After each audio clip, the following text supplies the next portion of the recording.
They're very funny. Yeah. Give it up for Jackie Schwartz and Joe Yaz, everybody.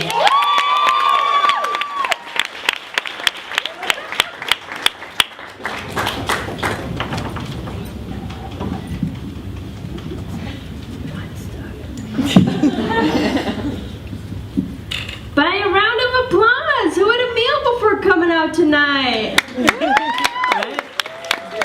The two of us, we had a very relaxing evening. Yeah, sat down, perused the menu. Really a very enjoyable supper. A kick back and relax kind of night. Now, dinner's a stress-free activity. And we understand that. You know, what? You know, I mean, we're not like those maniacs that insist on having you order for them prior to even getting to the restaurant. Yeah, they're sitting in their car screaming into their cell phone. Okay, order me the eggplant parm, but make sure it's with the gluten-free marinara. Oh my God, I'm panicking here. I'm working with an amateur.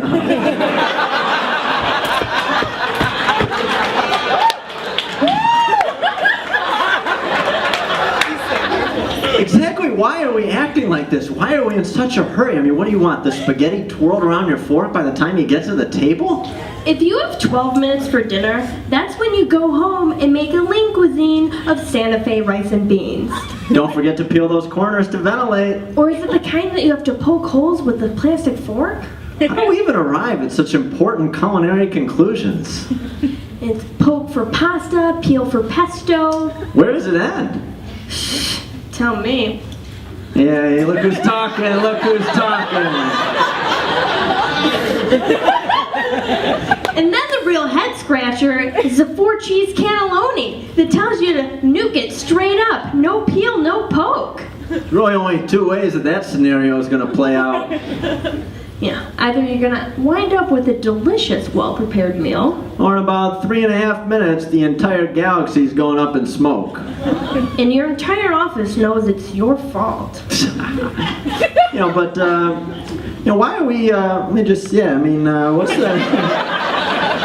I mean, making that psychotic call-ahead order, you know, it really takes away all the excitement out of the experience. Scouring the menu is the best part of the meal.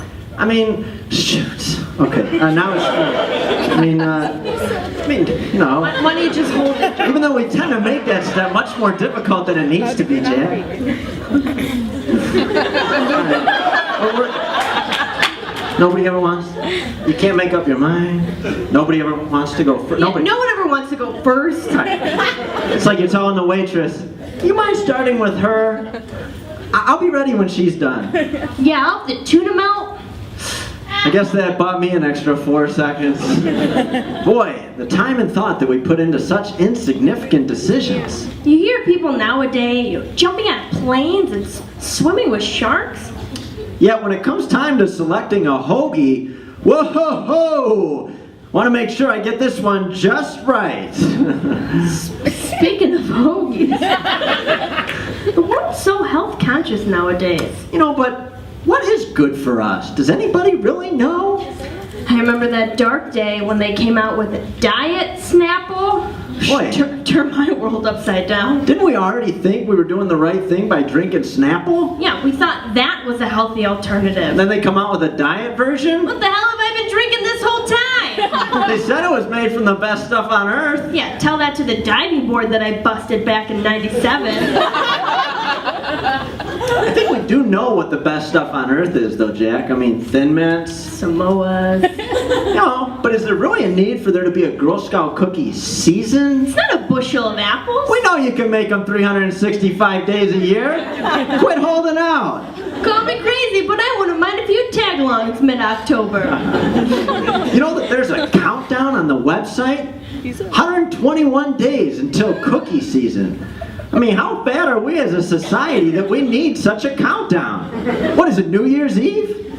You Googled it. How fat are you? You know what's really a better idea in theory? Was the revolving door. Yeah, somehow I always wind up sharing the trip with a guy that's way too excited to be in there. Yeah, it's like, relax, dude. We're all on this ship together. Yeah, it should be a slow but steady circle. Not some hamster wheel sprint to get through in record time. I remember when I was younger, I'd approach the door, make eye contact with my father. You both knew it was going to go down at that point. You know, to a 7-year-old, a revolving door might as well be a giant merry-go-round. We kind of scripted for a laugh there. Yeah, you blew it when you pulled out the paper. Yeah. But would anything make dads madder back in the day than when you go through the revolving door like a dozen times without stepping off? I never knew a mustache could look so angry. All right, I'm Jackie. This is Joe. We've been awful. We've been bad.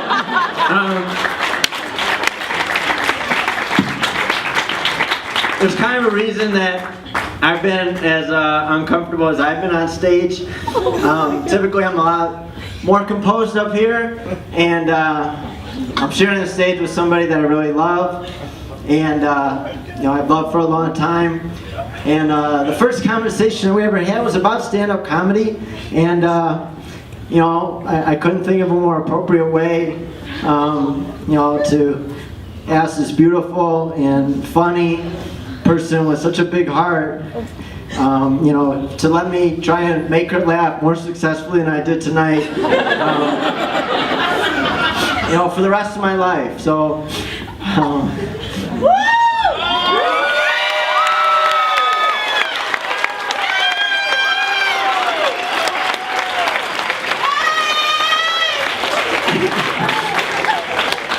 Jackie, will you marry me?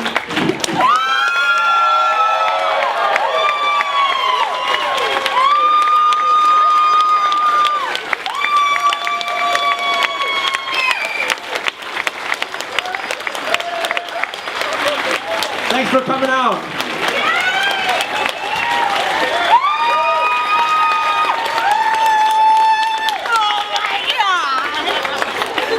Joe Yaz and Jackie Schwartz, everybody. Oh my god, my arms hurt so bad. Talk about going to great lengths to cover up being nervous on stage.